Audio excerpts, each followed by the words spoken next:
तेलंगाना उच्च न्यायालय ने तेलंगाना राज्य लोक सेवा आयोग टीजीपीएससी द्वारा आयोजित समूह एक मेंस परीक्षाओं की मेरिट सूची रद्द कर दी है। यहाँ क्या हो रहा है? रद्द करने का कारण न्यायालय का निर्णय मूल्यांकन प्रक्रिया में अनियमितताओं के आरोपों के बाद आया है, जिसमें भाषा भेदभाव, अनुचित मूल्यांकन विधियों और पारदर्शिता की कमी के दावे शामिल हैं। न्यायालय का निर्देश न्यायालय ने टीजीपीएससी को या तो उत्तर पत्रों का पुनर्मूल्यांकन करने या एक नई परीक्षा आयोजित करने का निर्देश दिया है।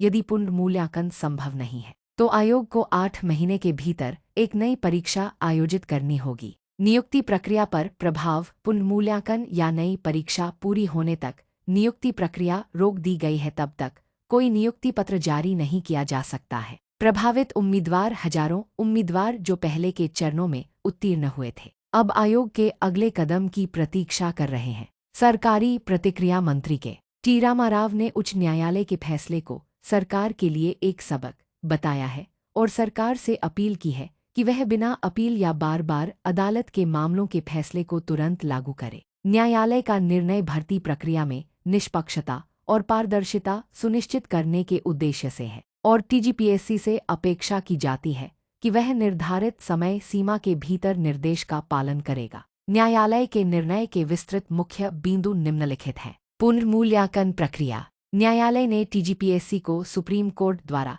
सज्जन सिंह मामले में निर्धारित मध्यस्थता विधि का उपयोग करके उत्तर पत्रों का मैनुअल पुनर्मूल्यांकन करने का निर्देश दिया है। इस पुनर्मूल्यांकन के आधार पर नए परिणाम घोषित किए जाएंगे। नई परीक्षा। यदि पुनर्मूल्यांकन संभव नहीं है तो टीजीपीएससी को 8 महीने के भीतर पूरी समूह एक मेंस परीक्षा फिर से आयोजित करनी होगी। इससे यह सुनिश्चित होगा कि सभी उम्मीदवारों को भर्ती प्रक्रिया में भाग लेने का उचित अवसर मिले। पारदर्शिता और निष्पक्षता। न्यायालय ने मूल्यांकन प्रक्रिया में पारदर्शिता और निष्पक्षता के महत्व पर जोर दिया है।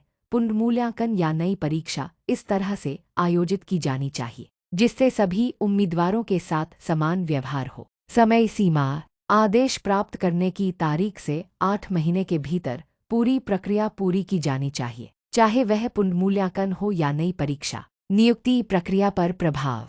पुनर्मूल्यांकन या नई परीक्षा पूरी होने तक नियुक्ति प्रक्रिया रोक दी गई है। तब तक कोई नियुक्ति पत्र जारी नहीं किया जा सकता है। प्रभावित उम्मीदवार हजारों उम्मीदवार जो पहले के चरणों में उत्तीर्ण हुए थे, अब आयोग के अगले कदम की प्रतीक्षा कर रहे हैं। न्यायालय का निर्णय भर्ती प्रक्रिया में निष्पक्षता और पारदर्शिता सुनिश्चित करने के उद्देश्य से है और टीजीपीएससी से अपेक्षा की जाती है कि वह निर्धारित समय सीमा के भीतर निर्देश का पालन करेगा।